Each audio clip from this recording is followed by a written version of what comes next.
মোৰ আজি 1993 চনৰ পৰা 2025-28লৈ মোৰ জীৱনৰ কৰ্মৰত শেষ হ'ল। সেয়েহে মই ৰাইজৰ বিদায় বেলাত আজি উপস্থিত হৈ মই ৰাইজৰ সুকামনা কৰি মই বিদায় ল'লোঁ। ছাত্ৰ-ছাত্ৰীসকলৰ উদ্দেশ্যে ছাত্ৰ-ছাত্ৰীসকলৰ একোটা নিজা নিজা লক্ষ্য লাগিব, উদ্দেশ্য লাগিব। সেই পদ্ধতিবিলাক, সেই নিয়মবিলাক মই শিকাইছোঁ, বুজাইছোঁ। সেয়েহে তেওঁলোকৰ দীৰ্ঘকাল সুনাম অৰ্জনেৰে গাঁৱৰ বৰ্তমান স্কুলৰ বংশৰ তেওঁলোকে উজ্জীৱিত হৈ থাকিব। বিদায়ৰ পিছত মই ভাবিছোঁ মোৰ জীৱনটো মই আধ্যাত্মিক দিশতে মই ব্ৰত হৈ থাকিম। কামৰূপ জিলাৰ অন্তৰ্গত কৰৰা ব্লকৰ বঙলাগড় প্ৰাথমিক বিদ্যালয়ৰ প্ৰধান শিক্ষক ভূপেন চন্দ্ৰ দাসদেৱৰ আজি চাকৰি জীৱনৰ আজি শেষ দিন। তেখেতে আজি বিদায় ল'লে। এই হিচাপে তেখেতৰ যিখিনি সমাজখনৰ প্ৰতি অৱদান সেইখিনি সদায় নাম ল'ব লাগিব। তেখেতৰ অৱদানখিনি সদায় অতুলনীয় হৈ থাকিব আমাৰ সমাজখনত। কিন্তু এই হিচাপে আমি বিভাগীয় দিশত অকণমান চৰকাৰক আমি অনুৰোধ এটা জনাম যে স্কুলখন আজিৰ পৰা ছিংগল টিচাৰ হ'ল, আৰু ছিংগল টিচাৰ হৈ আমাৰ এই কণ কণ ল'ৰা ছোৱালীসকলৰ যাতে একো অসুবিধা নহয় শিক্ষা গ্ৰহণত, তাৰ বাবে চৰকাৰে অনতিপলমে এটা ব্যৱস্থা ল'ব লাগে।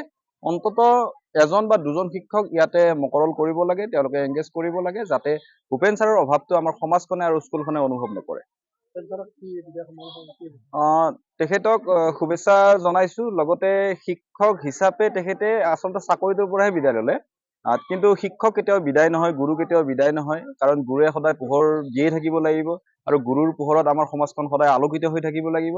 লগতে আজিৰ পৰা মই তেখেতক অনুৰোধ জনাম, তেখেতৰ যে আধ্যাত্মিক জ্ঞান আৰু তেখেতৰ যি শৈক্ষিক জ্ঞান, এই দুয়োটা দিশতে তেখেতে যাতে শিক্ষক তথা শিক্ষাবিদলৈ আজিৰ পৰা উন্নীত হোৱাৰ যত্ন কৰে আৰু ব্ৰতী হয়, তাৰ বাবে মই তেখেতক অনুৰোধ জনাইছোঁ। এগৰাকী সতীৰ্থৰ যেতিয়া বিদায় লয়, বিশেষকৈ চাকৰি জীৱনৰ পৰা যেতিয়া বিদায় গ্ৰহণ কৰে, তেতিয়া সঁচাকৈ মন বেয়া লাগে। কিন্তু কথা হৈছে কি, তেখেতে আজিৰ পৰা তেখেতে অলপমান চৰকাৰীভাৱে যিটো দায়বদ্ধতা থাকে তাৰ পৰা তেখেতে আজি মুক্ত হ'ল।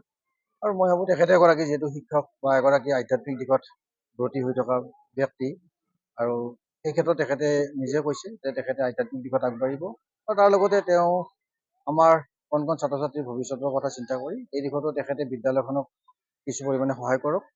আৰু এটা ভাল লাগিছে, আজিৰ ৰাইজৰ উপস্থিতি বা ৰাইজে জনোৱা তেখেতৰ প্ৰতি যি সন্মান, এই সন্মানে আজি প্ৰমাণ কৰিছে যে তেখেতে বিদ্যালয়খনত তেখেতৰ অৱদান যথেষ্ট অতুলনীয় অৱদান আছিলে, যি অৱদানে হয়তো আজি ৰাইজক কোনো দ্বিধাবোধ নকৰাকৈ সকলো ৰাইজ ওলাই আহি তেখেতক আজি ৰাজহুৱাভাৱে সম্বৰ্ধনা জনাইছে।